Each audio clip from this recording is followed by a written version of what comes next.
What's up everyone and welcome back to the MMA Zone. Today, let's get started with Dan Hooker weighs in on upcoming BMF fight. At UFC 291, lightweights Dustin Poirier and Justin Gaethje will collide in a highly anticipated clash for the BMF title belt in Salt Lake City, Utah. While the rematch between the two has created quite a bit of excitement among fans, the fact that the duo are competing for the BMF belt has also stirred up a fair bit of criticism for the UFC. The way many members of the MMA community sees things, there's no need for the UFC to put the BMF belt on the line after Jorge Masvidal's retirement. At the same time, Justin Gaethje has defended the situation, saying that the winner of the fight will be viewed as a champion in the eyes of the UFC, regardless of the fact that the championship belt isn't a world title. As a result, the winner will be paid as such, creating an incentive for both men. In addition, fighters like Max Holloway and Alexander Volkanovski have both expressed an interest in adding the belt to their collections, indicating that not everyone shares the same sentiment regarding the BMF belt. During a recent appearance on Israel Adesanya's YouTube channel, Dan Hooker weighed in on the bout while speaking with the Last Stylebender's brother, David Adesanya, arguing that by attaching the BMF belt to the fight, it cheapens what is a highly anticipated bout. That's why it's like a little bit of a silly fight, you know what I mean? Like, we're prize fighters at the end of the day, because what does it actually mean, though? What does it actually... Of course I take it, because there's like money that comes with that, which is like the main objective of doing it. But like having a BMF title and hanging that on my wall and being proud of that is like not the same as a world title. Like, that's just... With the fight rapidly approaching at the end of the month, the odds remain pretty even for the bout. Currently, Poirier sits as a slight favorite at -136, while Gaethje sits as a slight underdog at +108. When the two step into the octagon, how do you see things playing out? Will Poirier pick up another win over the highlight, or will Gaethje get his revenge? Drop your predictions in the comment section below. Kevin Lee breaks down holes in Khabib Nurmagomedov's style. Back when Kevin Lee and Khabib Nurmagomedov were both competing in the UFC's lightweight division, the Motown Phenom was incredibly open on his desire to compete against the Eagle inside the octagon. Although the two never wound up matching up, the potential fight put Lee in a position to game plan for Nurmagomedov. As he explained recently in an interview with TSN's Aaron Bronstetter, prior to his unsuccessful return to the octagon this weekend, had he won his 2017 clash with Tony Ferguson, he and the Eagle would have likely been on a collision course. You're right. The holes in the game thing, it kind of got blown out of proportion. It's hilarious to me. I like when people do, it's just funny when people do the little memes and stuff. But I thought that his body was open. I thought that he stood very square.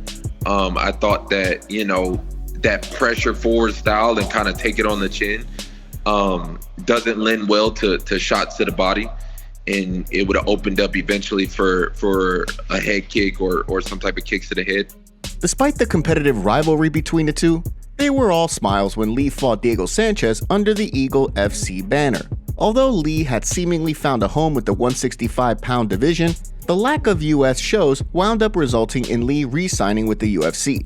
Unfortunately for the Motown Phenom, he wound up coming up short in the first round of his scrap with Rinat Fakhretdinov in his highly anticipated return to the octagon. Sean Strickland picks up impressive win over Abus Magomedov. In the main event of UFC Vegas 76, Sean Strickland picked up a big win over Abus Magomedov. In the first round, Strickland found himself on the wrong end of an eye poke just moments into the bout. Fortunately, after an injury timeout, he was ready to continue. However, the brash and oftentimes controversial contender struggled to find his rhythm throughout the remainder of the round, despite showing some impressive defensive grappling. In the second round, Strickland came out with a sense of urgency, backing Magomedov down and pushing the pace while landing a high volume of strikes thanks to a pep talk from his friend and teammate Chris Curtis between rounds. As the second round progressed, Strickland continued to gain momentum, putting an absolute beatdown on Magomedov en route to a TKO win that the commentary team called arguably his best performance inside the octagon. During his post-fight octagon interview, Strickland called for a title shot against Israel Adesanya, while dedicating the fight to his teammate Maria, who is battling cancer. So far, no word as to what is next for the champ. However, it's expected that his next fight at middleweight will be against the winner of the Robert Whittaker-Dricus du Plessis title eliminator clash at UFC 290. Of course, that could leave Strickland in a position where he has to compete once more before earning a crack at the title. Heading into the bout, Strickland was ranked 7th in the division. However, he's likely to make a slight jump in the rankings, with 5th-ranked Paulo Costa likely to drop several spots. Dillon Danis slams Sean O'Malley. While Dillon Danis has remained inactive as of late, he's found himself in the crosshairs of none other than bantamweight #1 contender Sugar Sean O'Malley. In a recent episode of his Bro Malley podcast, O'Malley stated that if there was one person in the world he wouldn't want to be, it would hands down be the outspoken Danis. If I had to pick one person in this world not to be, it would be Dillon Danis. I would be like, holy, please just put a bullet in my head. I do not want to be that guy. The comments quickly made their way back to Danis, who fired back on Twitter. Wishing death upon me shows how much of a you are at heart. I truly hope the Funkmaster puts an old school New York beating on your snitch. So far, no response yet from O'Malley, who very well may have missed Danis' response, given that the grappler turned fighter was quick to delete his tweet. Although Danis frequently talks trash on social media, there's been no word regarding when he'll return to active competition. Stay tuned for updates on this beef as they become available. Before we continue, make sure you give that like button some love, and be sure to subscribe to the MMA Zone for all of the latest news. Conor McGregor's title sport deal in jeopardy. Former 2-division champion Conor McGregor recently appeared at Game 4 of the NBA Finals to promote his title sport recovery spray. Unfortunately for the Irish superstar, controversy has continued to surround the evening. In addition to taking things a bit far with the Miami Heat mascot and accidentally sending the man inside the suit to the ER, McGregor was also accused of sexual assault. According to a woman, NBA and Miami Heat security worked to separate her from her friend before then forcing her in a bathroom, where McGregor emerged from a stall before sexually assaulting her. Since the allegations went public, footage has surfaced showing the woman following McGregor into a bathroom after a brief conversation before another video then showed the pair together at a club. McGregor's team has vehemently denied the claims, pointing out that the alleged victim's story has changed since the initial accusations were levied against the former champ. Despite that, a report from Page 6 has since indicated that despite no further updates on the accusations, the Miami Heat organization is rethinking their partnership with McGregor's title sports spray. To back up the claims, the anonymous source pointed out that McGregor's social media has been scrubbed to remove any content referencing a partnership with the Heat organization.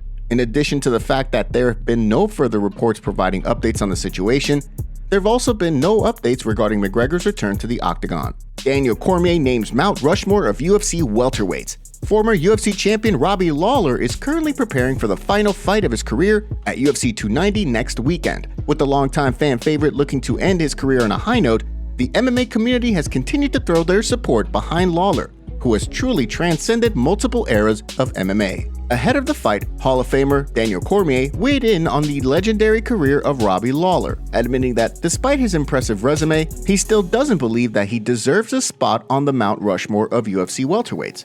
During the ESPN UFC 290 preview, DC pointed out that the welterweight division has had many long-reigning champions. I got George St. Pierre at the head, right? He's the George Washington.